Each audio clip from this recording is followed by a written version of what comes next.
నమస్తే, welcome to desk analysis with Sai. ఈరోజు desk analysis with Sai కార్యక్రమంలో భాగంగా 5 రాష్ట్రాల ఎన్నికలకు సంబంధించి కూడా మొత్తం మీద ఫలితాలు వెలువడుతున్నాయి. ఉదయం నుండి చూసుకున్నట్టయితే కనుక ఆ ఫలితాలు చూస్తూ ఉంటే నరాలు తెగిపోయేంత ఫలితాలు నిజంగా చెప్పాలంటే అప్పటిదప్పట్లో మారిపోతూ ఉన్నాయి. అంకెల గారెడి నిజంగా చెప్తున్నా కదా, అంకెలు మారిపోతూ ఉన్నాయి. ఇటు అస్సాం, పుదుచ్చేరి, కేరళం, అలాగే తమిళనాడు, పశ్చిమ బెంగాల్, ముఖ్యంగా దేశం మొత్తం కూడా చూసినటువంటి ఫలితాలు ఏవైనా ఉన్నాయా అంటే మాత్రం అవి పశ్చిమ బెంగాల్ అండ్ తమిళనాడు. అస్సాంలో సంబంధించినటువంటి చూసుకుంటే కనుక బీజేపీ తన విజయాన్ని కూడా ముందుకు తీసుకెళ్తా ఉంది దీనికి సంబంధించి. అలాగే కేరళంలో ప్రస్తుతం ఉన్నటువంటి పినరయి విజయన్ సంబంధించినటువంటి పార్టీ ఘోరమైనటువంటి పరాజయంలో ఉంది. సో ఎల్డీఎఫ్ పార్టీ, యూడీఎఫ్ పార్టీకి సంబంధించినటువంటి మధ్య టగ్ ఆఫ్ వార్ నడుస్తూ ఉంది. ఈ టగ్ ఆఫ్ వార్లో పినరయి విజయన్ పార్టీకి కొంచెం చేదు అనుభవం వచ్చింది.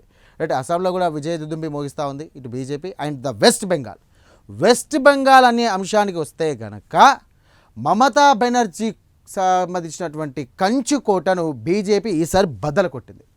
తన రాజకీయంలో ఇది ఒక పెద్ద ప్రస్థానం అనుకోవచ్చు. ఎందుకంటే దాదాపుగా పశ్చిమ బెంగాల్లో పాగా వేయాలని అహర్నిశలు కృషి చేసినటువంటి యొక్క మోదీ సర్కార్ ఇప్పుడు ఆ మోదీ యొక్క స్ట్రాటజీ ఏదైతే ఉందో, ఆయన వేసినటువంటి స్కెచ్ ఏదైతే ఉందో పక్కాగా నిరూపించబడింది. పక్కాగా ప్లాన్ అమలు చేశారు అండ్ అమలు అయ్యింది కూడా. సో టీఎంసీ పార్టీకి సంబంధించి కూడా ఘోరమైనటువంటి పరాభవం ఎదురవుతూ ఉంది. మమతా బెనర్జీకి సంబంధించినటువంటి నాయకులంతా కూడా ఎవరైతే పార్టీలో ఉన్నటువంటి వారు పోటీ చేసినటువంటి ఎమ్మెల్యేలు కూడా కొంచెం వెనుకంజలో ఉన్నటువంటి పరిస్థితి చూస్తూ ఉన్నాం. రైట్, మొత్తం మీద అయితే ఇటు బీజేపీ పార్టీకి చూసుకుంటే కనుక వెస్ట్ బెంగాల్లో 191 సీట్లు ఉన్నాయి. అలాగే దీనికి సంబంధించి 97 టీఎంసీ సీట్లకు సంబంధించినటువంటి అంశాలు కూడా చూస్తూ ఉన్నాం. సో పశ్చిమ బెంగాల్లో బీజేపీ పార్టీ బలం పుంజుకుంది. అక్కడ ఉన్నటువంటి రాజకీయ పరిస్థితులు కానివ్వండి, అక్కడ ఉన్నటువంటి జరిగినటువంటి రాజకీయ పరిణామాలు కానివ్వండి, మొత్తం మీద అయితే బీజేపీ పార్టీకి పట్టం కట్టారు పశ్చిమ బెంగాల్లో ఉన్నటువంటి ప్రజలు. రైట్, ఇదంతా పక్కన పెడితే కనుక ఇటు రైట్ విజయ్ పార్టీ పెట్టాడు, ఎన్నికల్లోకి వెళ్ళాడు, గెలిచి చూపించాడు. ఇప్పటివరకు విజయ్ పార్టీకి సంబంధించినటువంటి అంశాలు చూసుకుంటే కనుక 105 సీట్లు లీడింగ్లో ఉన్నాయి. అండ్ ఏఐడిఎంకే పార్టీకి సంబంధించి 67 అండ్ డిఎంకే పార్టీకి సంబంధించి 62 సీట్లు కూడా ముందంజలో ఉన్నాయి. సో మొత్తం మీద ప్రభుత్వం ఏర్పాటు చేయడానికి సంబంధించి మ్యాజిక్ ఫిగర్కి దగ్గరలో ఉన్నట్టుగా తెలుస్తూ ఉంది.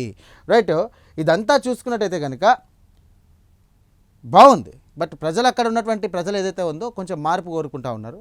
ఆ మార్పు వల్ల ఇటు టీవీకే పార్టీ అధినేత విజయ్కి ఈసారి పట్టం కట్టే ఉద్దేశంలో ఆయనకు భారీ మెజారిటీ ఇచ్చే అవకాశం ఉన్నట్టుగా తెలుస్తుంది.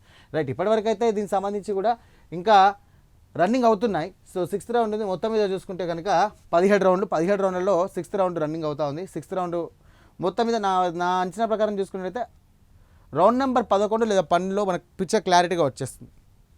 సో తమిళనాడు పాలిటిక్స్లో భాగంగా చూసుకున్నట్టయితే కనుక టీవీకే పార్టీకి సంబంధించినటువంటి విజయ్ ఒక పెద్ద ప్రపంచమే సృష్టించాడు అనుకోవచ్చు.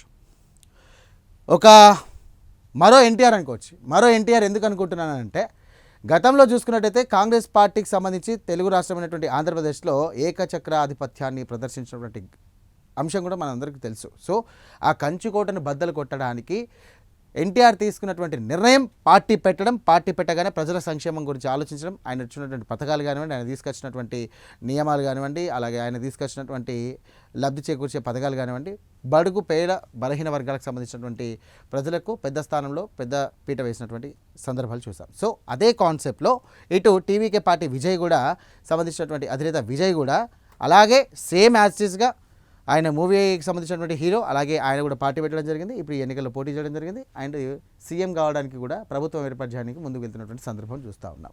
సో మరో ఎన్టీఆర్గా చూడొచ్చు. కింగ్ మేకర్ కాదు, హీ వాజ్ ద కింగ్ అని చెప్పేసి కూడా ప్రస్తుతం సోషల్ మీడియాలో పెద్ద ఎత్తున కూడా ఆయన పాజిటివ్ కామెంట్స్ అండ్ ట్రోల్స్ కూడా అవుతూ ఉన్నాయి. సో ఇదంతా పక్కన పెడితే కనుక ఊహించని విధంగా డిఎంకే పార్టీకి ఇది ఒక పెద్ద ఎదురుదెబ్బ అనుకోవచ్చు. సో ఆల్రెడీ ఒంటెద్దు పోయినటువంటి డిఎంకే పార్టీ తామే గెలుస్తామని చెప్పేసి అనుకొని ముందుగానే బ్యారికేడ్లు ఏర్పాటు చేసేసి, షామియాలు ఏర్పాటు చేసేసి సంబరాలు చేసుకుందామని చెప్పేసి పార్టీ కార్యకర్తలు సిద్ధంగా ఉన్నటువంటి టైంలో ఉదయం 9 గంటలకు మొత్తం అంతా సీన్ అంతా కూడా మారిపోయింది.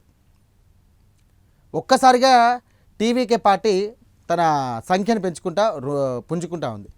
సో ఇదంతా పక్కన చూసినటువంటి డిఎంకే పార్టీకి సంబంధించినటువంటి నాయకులు, కార్యకర్తలు, ప్రజాప్రతినిధులు కూడా డైలమాలో పడిపోయారు. ఏం జరుగుతుందని చెప్పేసి వెంటనే సంబంధించినటువంటి ఏర్పాట్లన్నీ ఏదైతే ఉందో అవన్నీ తీసేశారు, టెంట్లు పీకేశారు, సామియాలు పీకేశారు, సంబంధించినటువంటి కోలాహలం ఎక్కడా లేదు. డిఎంకే పార్టీకి సంబంధించినటువంటి నాయకులందరూ కూడా ఏడుస్తూ కూర్చున్నారు. ఏం జరుగుతూ ఉంది, ప్రజలు ఎందుకు ఇట్లాంటి తీర్పు ఇచ్చారు అని చెప్పేసి వాళ్ళే క్వశ్చన్ చేసుకుంటున్నారు.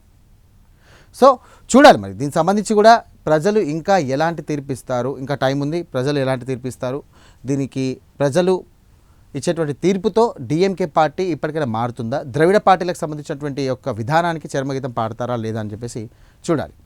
రైట్, మరో అంశంతో మళ్ళీ కలుద్దాం. అంతవరకు చూస్తూనే ఉండండి ప్రైమ్ నైన్.